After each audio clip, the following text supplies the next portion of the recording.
Hey, what's up, Tattle Tells? How y'all doing today? Well, the year is 2023, and I just came to say I told you so. Y'all, it looks like we can put the rumors of Cassie being in witness protection to rest, unless witness protection includes trouble of being in love and happy around New York City, getting frozen hot chocolates, hot dogs, and chicken fingers from Serendipity, New York. You guys, what am I talking about? Cassie has been spotted. Everybody says she is happy. We got the photos. She is loved up.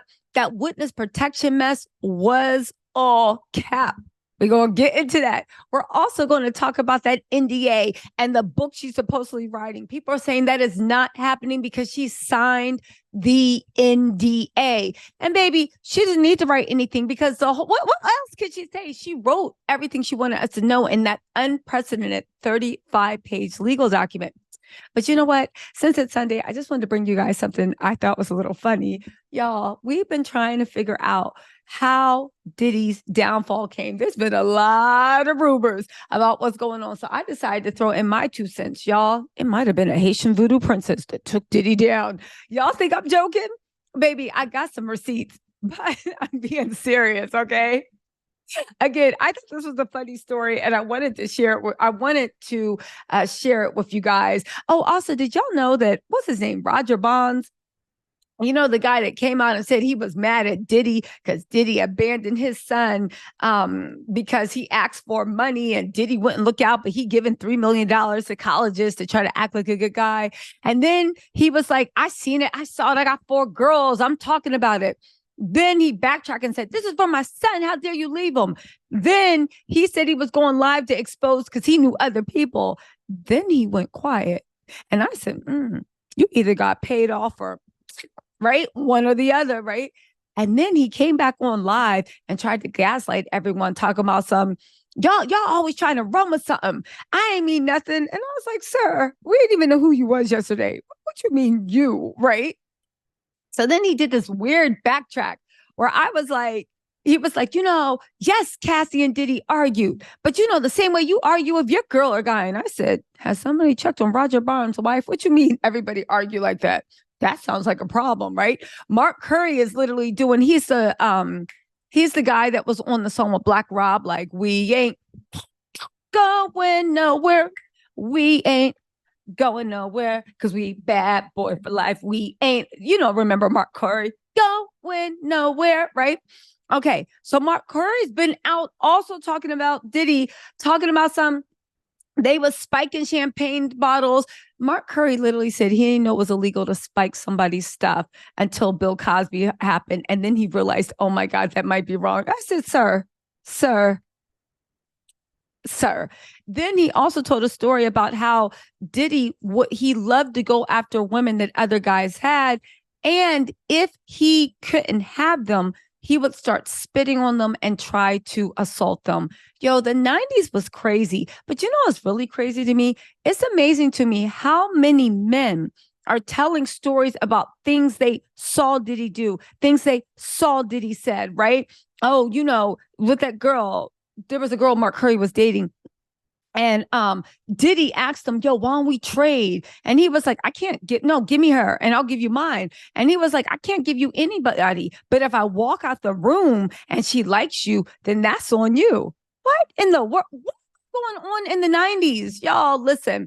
And you know what I do want to say? I think Angela Yee needs to write a book, not because I don't think anything happened to her, but because she was in all that. She knows a lot of the girls. She knows a lot of the guys. I think she should write a tell-all book because she is the nexus.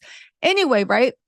So the guy, Roger Bonds, that's Diddy's former head of security, he was like, everybody argue, everybody do that. It wasn't nothing, and basically turned on Cassie, not that she needed him anymore, to say that it wasn't nothing.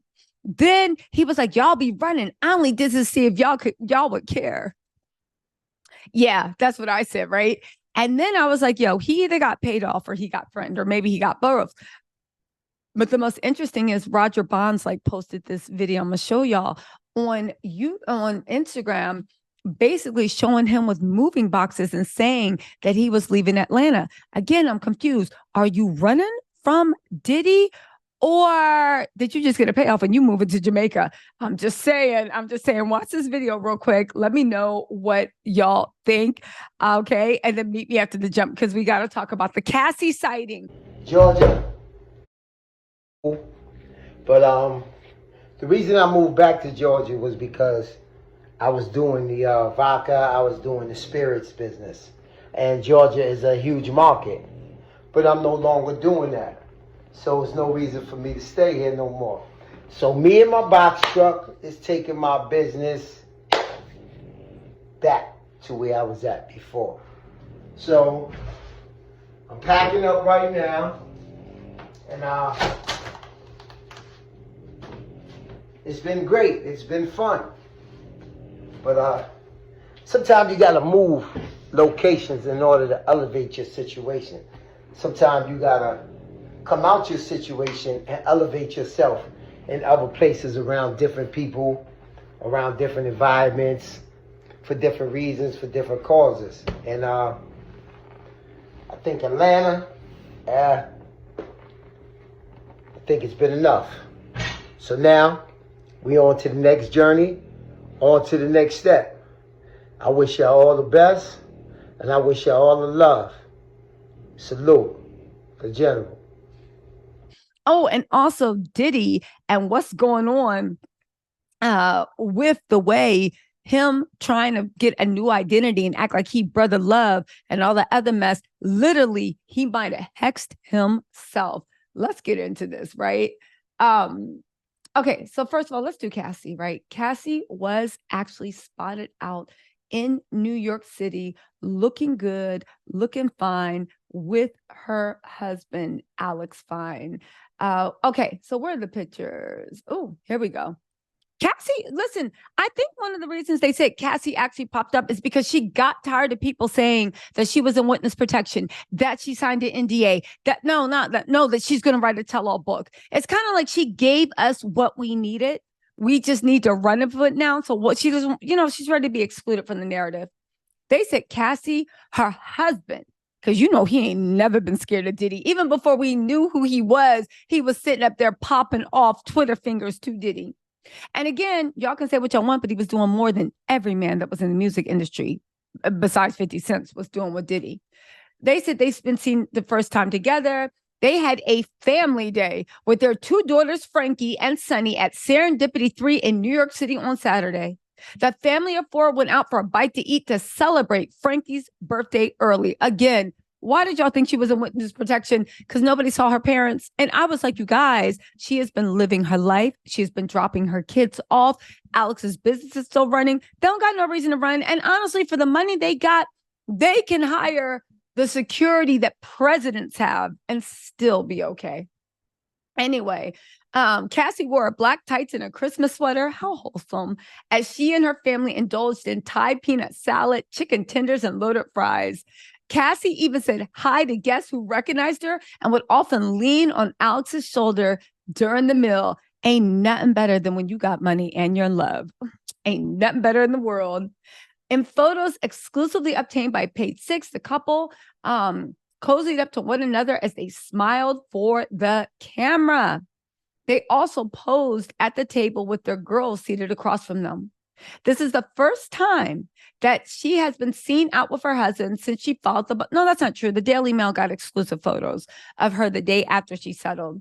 Since she filed a bombshell lawsuit against Sean Diddy Combs. Baby, Cassie's doing good. She's not in witness protection. Let me know if y'all want me to do a separate video on how that whole thing about the insurance company made Diddy settle. That's all cap. It's so untrue and it doesn't even make sense. But I actually got some real receipts and I can do it in under 8 minutes. Let me know in the comments.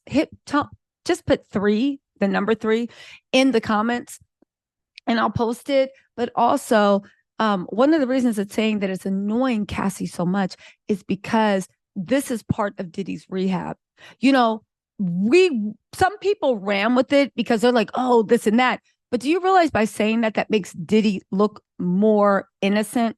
It makes him seem that maybe there were things that he could have fought or he could have done, but he just decided to stay quiet because insurance had to pay because Cassie was an employee. That's all cap. And it's a dangerous narrative that literally takes liability and accountability from Diddy. And it's one of the narratives he is going to use moving forward because all you need is reasonable doubt. And there's always a bunch of people that want to believe that somebody was railroaded into doing something.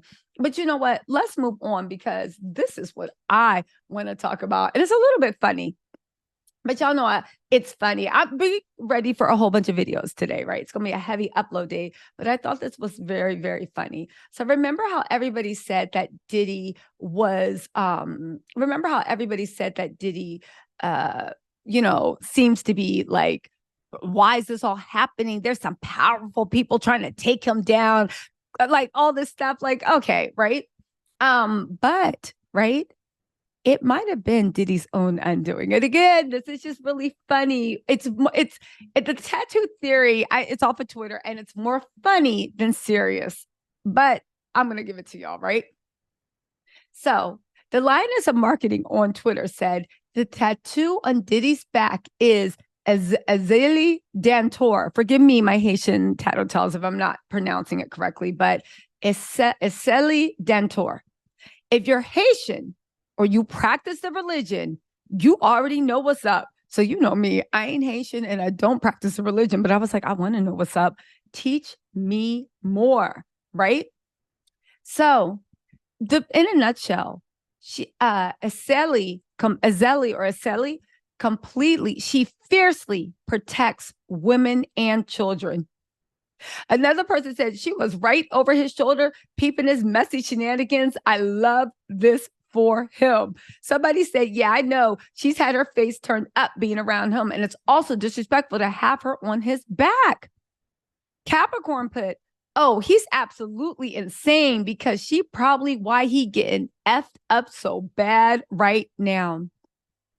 Another person said, what's crazy is he probably only got this knowing the surface level of her being the goddess of love because he's been on his brother love BS for so long. Didn't even look into her being a fierce protector of women and children. He is finished. He is finished. So then, I went to the Google because, I love the Google. And the Google had a little bit more to say. Again, I don't know if you guys believe in this or not, but if you do, I mean, it's just a little bit ironic that Diddy, because he's so superficial and shallow, put that on his back to be brother love, a fierce protector of women and children, when he is literally, Cassie can be believed, and I believe her, a fierce, like a monster that devours women and children, depending on who you ask, right? Let me pull up some information on her. Hold on. Okay. Azali Dantor, or Azali Dantu, is the main Iwa, or senior spirit in the Petro family of Haitian Voodoo. They said Puffy liked to mess with that Santeria. She is the manifestation of the divinity of love. It is said that Azali Dantu, Danto, has a dark complexion and is maternal in nature. They are feminine spirits in Haitian Voodoo culture that personify womanhood. She is a goddess spirit, or the spirit or Loa of love in Haitian Voodoo. She has several manifestations or incarnations. The most prominent and well-known manifestations are Lazarine and Ursuli Frida. Anyway, you guys, when somebody says she is a fierce protector, that is almost like saying she is a goddess of war. She will take anyone and anyone out to protect women and children and her maternal energy. It is odd that Puffy got that Haitian Voodoo goddess on his back. What is it? A year ago, and now look, baby, his whole life is falling down, baby. When let me not make any jokes about when the Christian church couldn't, because Reverend Chidi Jakes and all this other stuff. Listen, the priestess stepped in and said, "I got her from here." Y'all, listen again. Stop Just listen. I thought it was just really more funny than anything, but it's an interesting theory. And on this Good Sunday, I'm going to bring y'all everything interesting that I see or hear. Anyway, y'all, let me know what you think in the comments. I'll talk to y'all later. Bye.